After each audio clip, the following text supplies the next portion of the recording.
संसद टीवी में आपका स्वागत है। मैं हूं आपके साथ अमृता चौरसिया। पेश है दिन भर की तमाम बड़ी और अहम खबरें, लेकिन बुलेटिन की शुरुआत सुर्खियों के साथ। पेट्रोल और डीजल के दामों पर कमी लाने के लिए भारत सरकार का बड़ा फैसला। रणनीतिक तेल भंडार से 50 लाख बैरल क्रूड ऑयल तेल निकालने की तैयारी। तेल उत्पादक देशों के कीमतों में कमी से इनकार के बाद अमेरिका समेत कई देशों ने उठाया कदम।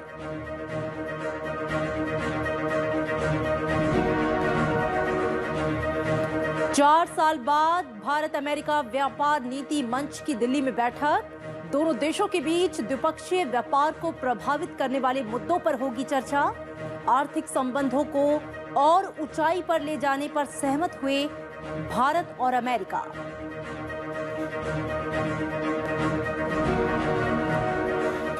जानबूझकर बैंकों को कर्ज नहीं लौटाने वालों से पाई पाई वसूली करेगी सरकार। जम्मू में केंद्रीय वित्त मंत्री निर्मला सीतारमण का बयान, कहा डिफॉल्टर्स के खिलाफ चल रही है कार्रवाई। जम्मू कश्मीर के लोगों के लिए केंद्र की योजनाओं का लाभ सुनिश्चित करने पर दिया जोर।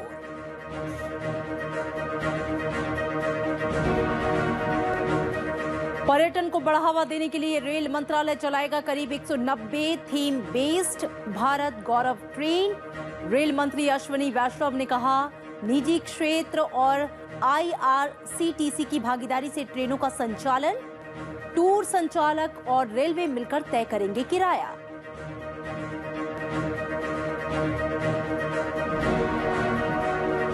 और गलवान संघर्ष में बलिदान देने वाले वीर सैनिकों का राष्ट्रपति रामनाथ कोविंद ने किया सम्मान।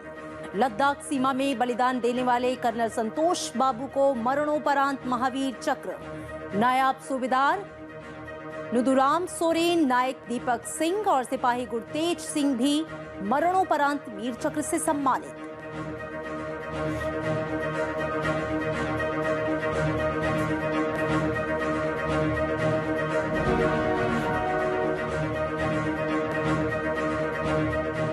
भारत कच्चे तेल की कीमतों में कमी लाने के लिए अपने रणनीतिक तेल भंडार से 50 लाख बैरल कच्चा तेल निकालने की योजना बना रहा है।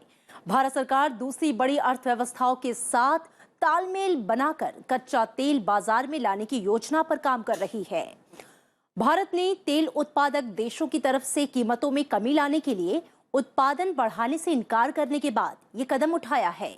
इसके लिए अमेरिका ने भारत के अलावा चीन और जापान से मिलकर प्रयास करने का अनुरोध किया है। भारत दुनिया का तीसरा बड़ा तेल उपभोक्ता देश है। अंतर्राष्ट्रीय बाजार में कच्चे तेल के दाम $78 प्रति बैरल पर हैं। भारत ने अपने पश्चिमी और पूर्वी दोनों तटों पर रणनीतिक तेल भंडार बनाए हुए हैं। आंध्र प्रदेश और कर्नाटक में ये भूमिगत तेल भंडार बनाए गए हैं। इनकी भंडारक क्षमता जो है वो करीब 3.8 करोड़ बैरल की है। भारत के रणनीतिक भंडार से निकाले जाने वाले कच्चे तेल को Mangalore refinery and petrochemicals limited और हिंदुस्तान पेट्रोलियम कॉर्पोरेशन लिमिटेड को बेचा जाएगा। वाणिज्य मंत्री पीयूष गोयल और अमेरिकी व्यापार प्रतिनिधि कैथरीन ताई के बीच आज भारत अमेरिका व्यापार नीति मंच की बैठक हुई है। दोनों नेता उन मुद्दों पर बातचीत को सहमत हुए जो द्विपक्षीय व्यापार को प्रभावित कर रहे हैं। दोनों पक्षों ने व्यापार संबंधों को प्रभावित करने वाले मौजूदा और उभरते मुद्दों पर चर्चा की। भारत और अमेरिका के बीच द्विपक्षीय व्यापार इस साल $100 अरब के पार होने की संभावना है। भारत और संयुक्त राज्य अमेरिका ने आर्थिक संबंधों को अगले उच्च स्तर पर ले जाने पर सहमति जताई है। साथ ही अर्थव्यवस्था के सभी क्षेत्रों में सहयोग बढ़ाने पर चर्चा की। दोनों मंत्रियों ने व्यापार नीति मंच कार्यकारी समूहों को मामले में ठोस प्रगति को लेकर मार्च 2022 तक कार्ययोजना विकसित करने का निर्देश दिया। इसे 2022 के मध्य तक होने वाली TPF बैठक में अंतिम रूप दिया जा सकता है। दोनों पक्षों ने इस साल जनवरी से सितंबर के दौरान द्विपक्षीय वस्तु व्यापार में मजबूत सुधार पर संतोष जताया। इस दौरान द्विपक्षीय व्यापार में पिछले साल की इसी अवधि की तुलना में लगभग 50% की वृद्धि हुई है। भारत ने स्वास्थ्य क्षेत्र में सहयोग पर जोर दिया। और वैश्विक आपूर्ति श्रृंखला को मजबूत बनाने के लिए औषधि विनिर्माण आधार तैयार करने को लेकर अमेरिका और सहयोगी देशों के साथ भागीदारी को लेकर रुचि जताई।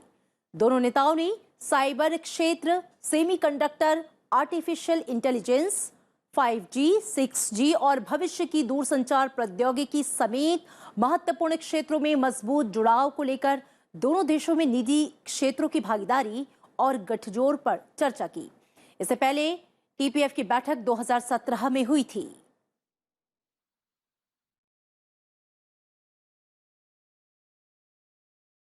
और 2 दिन के जम्मू कश्मीर दौरे के आखिरी दिन केंद्रीय वित्त मंत्री निर्मला सीतारमण ने आज जम्मू में वित्तीय समावेशन और क्रेडिट आउटरीच कार्यक्रम में हिस्सा लिया।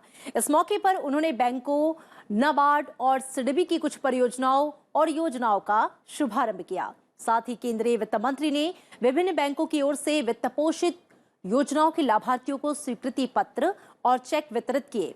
वित्त मंत्री ने उन उद्यमियों द्वारा लगाए गए स्टॉलों का दौरा किया जिन्हें क्रेडिट आउटरीच कार्यक्रम में लाभ हुआ है।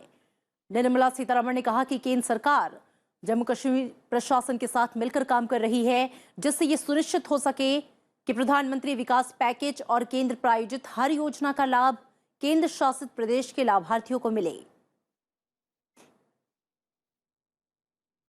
In all districts, there's substantial presence of the banks. Access is given to the common public. In other words, completely democratize banking and financial inclusion so that not anyone is left out. केंद्रीय वित्त मंत्री निर्मला सीतारमण ने कहा कि बैंकों को जानबूझकर कर्ज नहीं लौटाने वालों से पाई वसूली जाएगी। उन्होंने कहा कि सरकार कर्ज लौटाने में चूक करने वालों के खिलाफ मामला आगे बढ़ा रही है, चाहे वे भारत में हों या फिर देश के बाहर। वित्त मंत्री ने कहा कि पूरे देश में ये हो रहा है और जानबूझकर कर्ज नहीं लौटाने वालों के साथ अब सख्ती से निपटा जा रहा है। I would like to say this with responsibility here, that we have ensured that we pursue in all these cases and get the banks the money back. This is an ongoing process. We shall not let go any defaulter, and particularly those who have fled the country, and we will get their assets back through the courts to give it to the banks. और इससे पहले कल निर्मला सीतारमण ने श्रीनगर में 165 करोड़ रुपए की विकास परियोजनाओं का उद्घाटन किया था, जिनमें झेलम और तवी बाढ़ नियंत्रण परियोजनाएं शामिल हैं। वहीं 130.49 करोड़ रुपए की लागत वाले स्वास्थ्य, शिक्षा, शहरी बुनियादी ढांचे और आपदा प्रबंधन से संबंधित विकास कार्यों का उद्घाटन किया और सरकारी योजनाओं के विभिन्न लाभार्थियों से बातचीत की।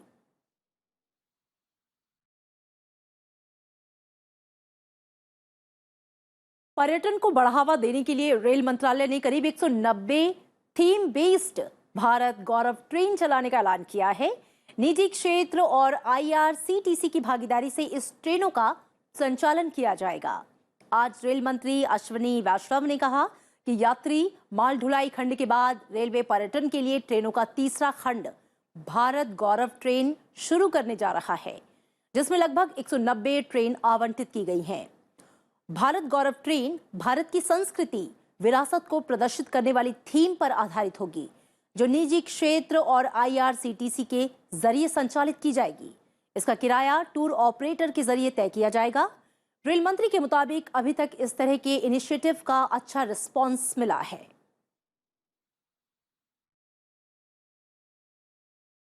अपने देश में ही लोग ईगर हैं, उत्सुक है कि अपनी हेरिटेज को अच्छे तरीके से देखें। कम से कम भी हो तो 15 के आसपास सीरियस पार्टिसिपेंट्स हैं। 15, राइट। एक व्यक्ति अगर ऑन एन एवरेज, एक पार्टी अगर ऑन एन एवरेज 5 ट्रेन भी ले, क्योंकि सर्किट बनाना है, एक ट्रेन चल रही है, अगले सप्ताह वापस नई ट्रेन निकलेगी 10 दिन बाद में, 5 भी ले तो 75 का तो एकदम सीरियस ऑलरेडी दिख रहा है, राइट। और इसके अलावा जैसे लोगों को कॉन्फिडेंस आए, इसीलिए हमने पहले एक सॉफ्ट लॉन्च किया है रामायण का। तो जैसे लोगों को अवेयरनेस बढ़ेगी, कॉन्फिडेंस आएगा, तो और लोग आएंगे इसमें। भारतीय वायु सेना रियल टाइम कनेक्टिविटी के लिए जीसैट 7C सैटेलाइट और ground hub GSAT 7C satellite और ग्राउंड हब की खरीद करेगी। सैटेलाइट का पूरा डिजाइन, विकास और लॉन्चिंग भारत में होगा, जो हमारे सशस्त्र बलों की क्षमता को बढ़ाएगा। रक्षा अधिग्रहण परिषद ने रक्षा मंत्री राजनाथ सिंह की अध्यक्षता में आज आयोजित बैठक में भारतीय वायु सेना के आधुनिकीकरण और परिचालन जरूरतों के लिए 2,236 करोड़ रुपए के मेक इन इंडिया की श्रेणी में एसडीआर की रियल टाइम कनेक्टिविटी के लिए जीसैट 7C सैटेलाइट और ग्राउंड हब के लिए वायुसेना का खरीद प्रस्ताव दिया था, जिसे मंजूरी दे दी गई है।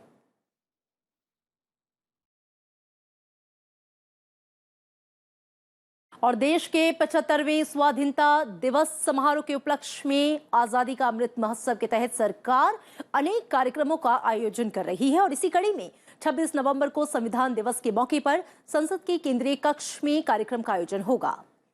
कार्यक्रम को राष्ट्रपति रामनाथ कोविंद, उपराष्ट्रपति एम वेंकैया नायडू, प्रधानमंत्री नरेंद्र मोदी और लोकसभा अध्यक्ष ओम बिरला संबोधित करेंगे। संसदीय कार्य मंत्री प्रहलाद जोशी ने यह जानकारी दी है। संविधान दिवस 26 नवंबर को मनाया जाता है। 1949 में इसी दिन संविधान सभा ने भारत के संविधान को अंगीकार किया था। संविधान दिवस मनाने की शुरुआत 2015 से की गई थी। फंक्शन जो है वो माननीय स्पीकर साहब, लोकसभा स्पीकर साहब के नेतृत्व में ऑर्गेनाइज हो रहा है। उसमें उपराष्ट्रपति, लोकसभा राज्यसभा के चेयरमैन और उपराष्ट्रपति महोदय भी रहेंगे और राष्ट्रपति और प्रधानमंत्री जी रहेंगे।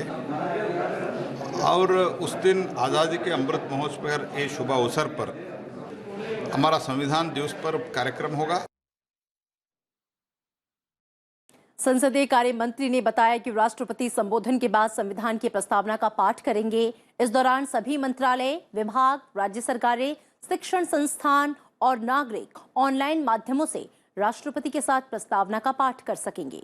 इस मौके पर संवैधानिक लोकतंत्र पर ऑनलाइन प्रश्नोत्तरी के पोर्टल की भी शुरुआत होगी।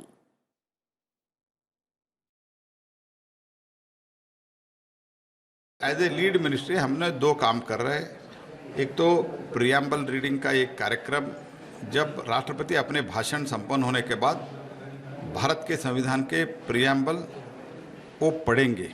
मैं विनंती कर रहा हूँ सभी उसको रिपीट करें, पुनः आप भी पढ़ें। और ये ऑनलाइन अवेलेबल है 22 लैंग्वेजेस में, प्लस इंग्लिश 23 लैंग्वेजेस में है।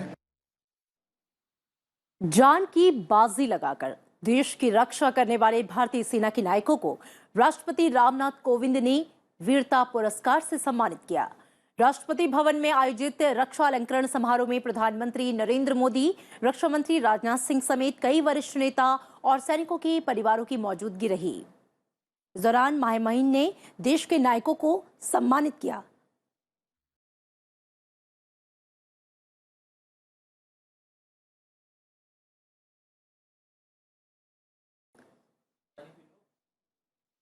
लद्दाख के गलवान घाटी में ऑपरेशन स्नो लेपर्ड के दौरान चीनी सैनिकों के साथ लोहा लेते हुए शहीद होने वाले कर्नल संतोष बाबू को मरणोपरांत महावीर चक्र से सम्मानित किया गया। यह वीरता का दूसरा सबसे बड़ा सम्मान है। शहीद की पत्नी और उनकी मां ने राष्ट्रपति के हाथों यह अलंकरण प्राप्त किया। संतोष बाबू के साथ ही इस ऑपरेशन का हिस्सा रहे नायब सूबेदार नुरुराम सोरेन, हवलदार के पिलानी, नायक दीपक सिंह और सिपाही गुरतेज सिंह को भी वीर चक्र से सम्मानित किया गया।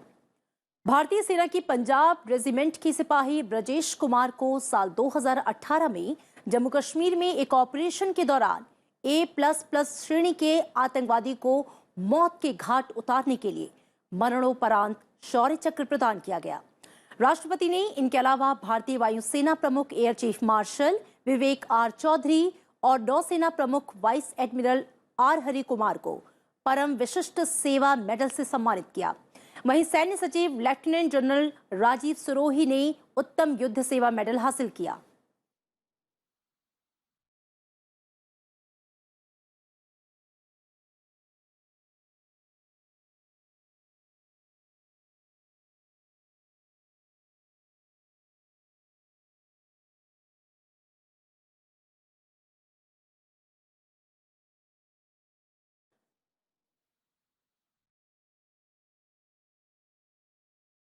उपराष्ट्रपति ने आज विशाखापत्तनम में तटीय पारिस्थितिकी तंत्र के लिए वन अनुसंधान केंद्र का दौरा किया और समुद्री पर्यावरण पर ज्ञान के प्रसार और तटीय समुदायों के साथ काम करने के लिए बनाई गई संस्थान की समुद्री व्याख्या इकाई का उद्घाटन किया। इस दौरान उपराष्ट्रपति को पूर्वी घाटों की पक्षी विविधता के साथ साथ विशाखापत्तनम जिले की 114 किलोमीटर लंबी तटरेखा के साथ मैंग्रोव से जुड़े पक्षियों की प्रजातियों से भी अवगत कराया गया।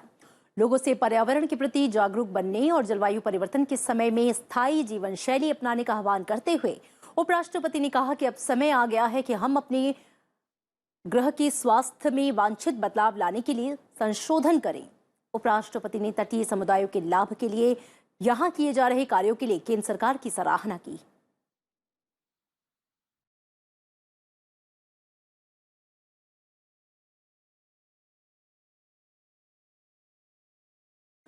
और उत्तर प्रदेश के एक दिवसीय दौरे पर लोकसभा अध्यक्ष ओम बिरला गौतम बुद्ध की धरती सिद्धार्थनगर पहुंचे, जहां पे उन्होंने कपिलवस्तु महोत्सव में हिस्सा लिया। ग्राम प्रधानों और मौजूद लोगों को संबोधित करते हुए लोकसभा अध्यक्ष ने कहा कि ये गौतम बुद्ध की धरती रही है। गौतम बुद्ध ने महत्वपूर्ण समय यहां पर गुजारा है। आसपास जिले के लोग यहां आकर संस्कार और सद्भाव के रूप में अपनी सहभागिता दे रहे हैं। उत्तर प्रदेश में ही भगवान राम और कृष्ण का जन्म हुआ। उनके पास में कबीर की धरती है। आध्यात्म और धर्म की ये धरती हमेशा ही युवाओं को प्रेरणा देती रहेगी।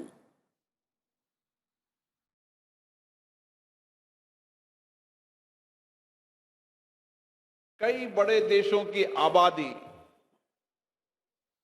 जितनी है उससे बड़ी आबादी उत्तर प्रदेश की है और इसीलिए इस प्रदेश की आध्यात्मिक संस्कृति, शौर्य, वीरता, हमारी पुरातत्व संस्कृति, संस्कार, विचार आज संपूर्ण भारत को नहीं पूरे देश और पूरे विश्व को संदेश देते हैं। आज लोकसभा अध्यक्ष ओम बिरला का जन्म दिवस भी है। इस खास मौके पर देश के कई दिग्गज नेताओं ने उन्हें शुभकामनाएं दी हैं।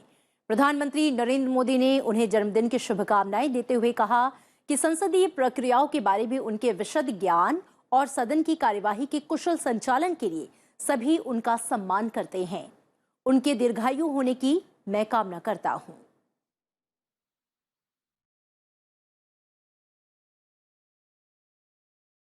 फिलहाल वक्त है एक छोटी सी ब्रेक का, लेकिन ब्रेक के बाद जब हम लौटेंगे तो नजर डालेंगे राज्यों से जुड़ी हुई अहम खबरों पर।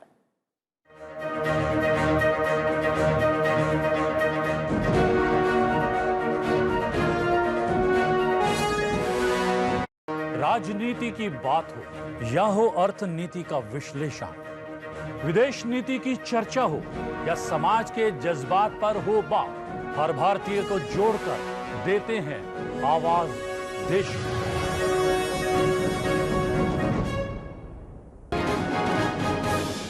A statute enacted to provide for measures to prevent fugitive economic offenders. The absenteeism of such offenders was not only obstructing investigation in criminal cases, but it was also leading to waste of valuable time of courts. You are not convicting a person. You are the only test is, has a warrant been issued? This law, this PO Act, is necessary because the other acts which are there, it was taking long time.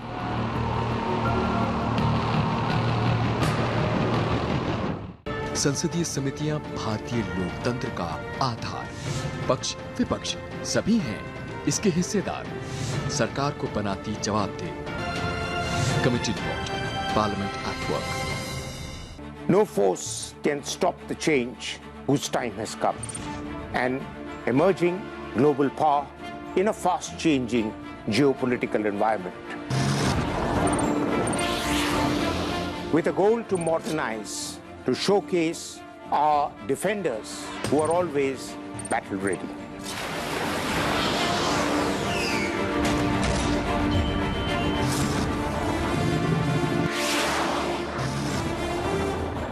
Watch our special presentations featuring India's defense forces and their capabilities in The Defenders, only on Sunset TV.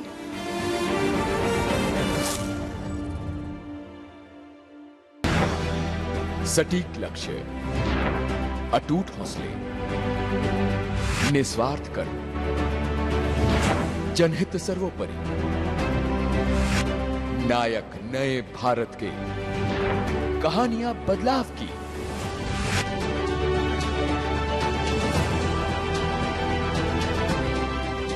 ये भी नायक सिर्फ संसद TV पर।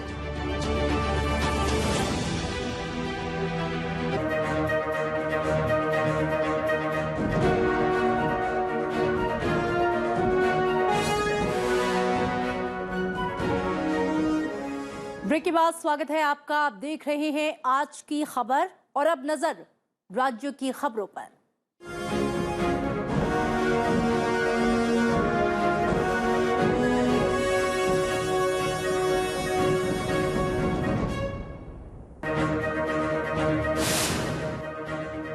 BJP के राष्ट्रीय अध्यक्ष JP Nadda ने कानपुर में पार्टी के क्षेत्रीय कार्यालय के साथ साथ 7 जिला कार्यालयों का उद्घाटन किया। इस मौके पर उत्तर प्रदेश के मुख्यमंत्री योगी आदित्यनाथ भी उपस्थित रहे। इससे पहले उन्होंने कानपुर के नामदेव गुरुद्वारे में मत्था टेका।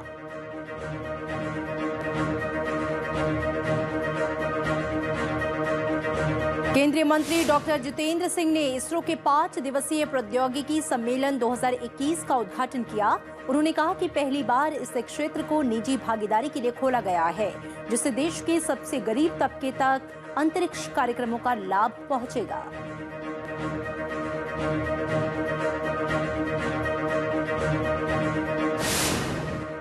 मध्य प्रदेश में मुख्यमंत्री शिवराज सिंह चौहान की अध्यक्षता में हुई कैबिनेट की बैठक में प्रदेश में 25 नवंबर से ऊर्जा साक्षरता अभियान शुरू करने का फैसला किया गया। साथ ही इंदौर के पाताल पानी रेलवे स्टेशन का नाम बदलकर तात्या मामा रेलवे स्टेशन करने का फैसला लिया गया।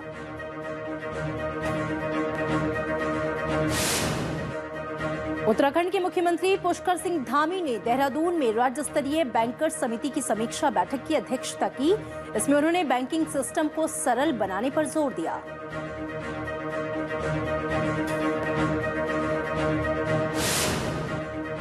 आंध्र प्रदेश विधानसभा ने विधान परिषद को समाप्त करने के प्रस्ताव की जगह एक नया प्रस्ताव पारित किया। विधानसभा ने पिछले वैधानिक प्रस्ताव को वापस ले लिया और परिषद को जारी रखने के प्रावधान वाले एक प्रस्ताव को मंजूरी दे दी।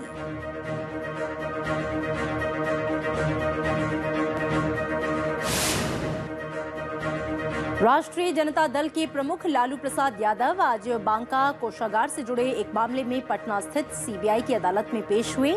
इस मामले में अगली सुनवाई 30 नवंबर को होगी।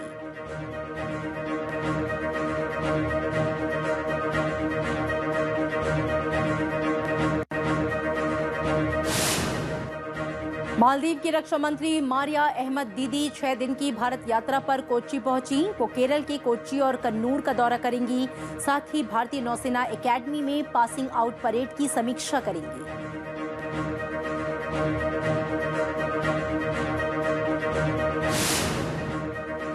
दिल्ली मेट्रो रेल कॉरपोरेशन ने दिल्ली मेट्रो की 57 किलोमीटर लंबी पिंक लाइन पर चालक रहित ट्रेन परिचालन का फैसला किया है। केंद्रीय मंत्री हरदीप सिंह पुरी 25 नवंबर को वीडियो कॉन्फ्रेंसिंग के माध्यम से इसका उद्घाटन करेंगे।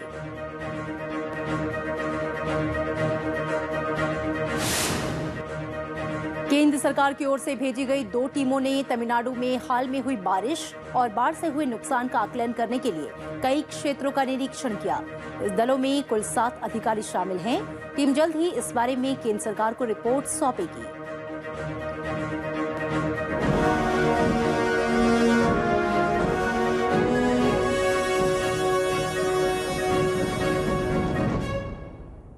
और अब देश की कुछ और महत्वपूर्ण खबरों पर नजर। प्रधानमंत्री नरेंद्र मोदी ने आज कर्नाटक के मुख्यमंत्री बसवराज बोम्मई से राज्य के कई क्षेत्रों में भारी बारिश और बाढ़ से पैदा हुई स्थिति पर चर्चा की और राज्य सरकार को हर संभव सहयोग और मदद का आश्वासन दिया। मुख्यमंत्री ने उन्हें राज्य सरकार की ओर से राहत और बचाव कार्य के लिए उठाए गए कदमों के बारे में जानकारी दी।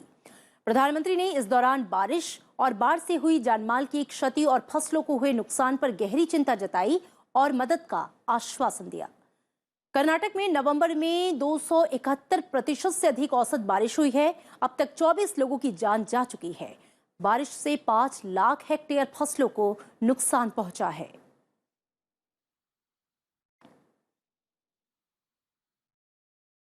सुप्रीम कोर्ट ने दिल्ली में उस भूखंड के भूमि उपयोग में बदलाव को चुनौती देने वाली याचिका को खारिज कर दिया है, जहां पर सेंट्रल विस्टा परियोजना के हिस्से के रूप में उपराष्ट्रपति का नया आधिकारिक आवास बनेगा। कोर्ट ने कहा कि अधिकारियों की ओर से दिए गए स्पष्टीकरण भूखंड के भूमि उपयोग में परिवर्तन को सही ठहराते हैं। कोर्ट इस नीतिगत मामले में हस्तक्षेप नहीं कर सकता। इससे पहले भी सेंट्रल विस्टा परियोजना की अधिसूचना को चुनौती दी गई थी, जो कि नामंजूर कर दी गई थी।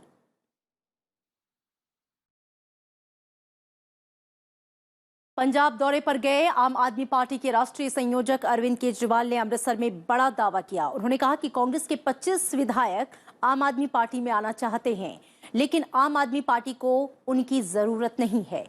यहां पर उन्होंने दावा किया कि पंजाब में अगर उनकी सरकार बनती है तो सबसे पहले हम कॉन्ट्रैक्ट पर काम कर रहे सारे अध्यापकों को पक्का करेंगे, साथ ही सारे खाली पदों को भरेंगे, जिससे अध्यापकों को रोजगार और बच्चों को शिक्षक मिल सकें।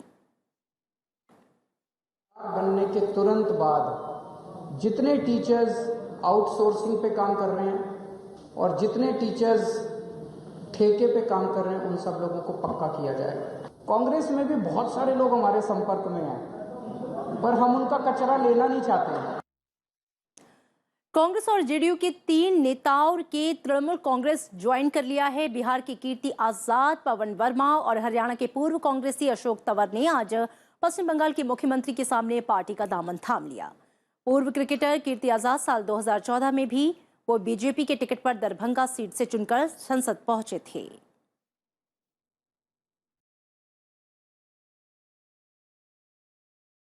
केंद्रीय स्वास्थ्य सचिव राजेश भूषण ने राज्यों और केंद्र शासित प्रदेशों से हर घर दस्तक अभियान के अंतर्गत कोविड-19 टीकाकरण की गति को बढ़ाने के लिए कहा है। उन्होंने सभी राज्यों और केंद्र शासित प्रदेशों के मुख्य सचिवों और अपर मुख्य सचिवों को चिट्ठी लिखी है।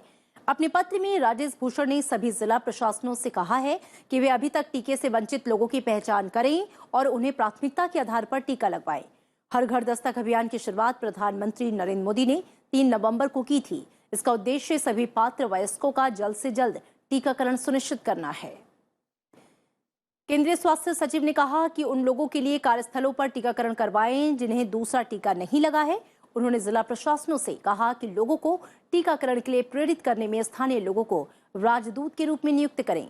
राजेश भूषण ने जिलों को ये निर्देश भी दिया है जिनको दूसरा टीका नहीं लग सका है, उनके पास मैसेज और वॉइस कॉल भेजें।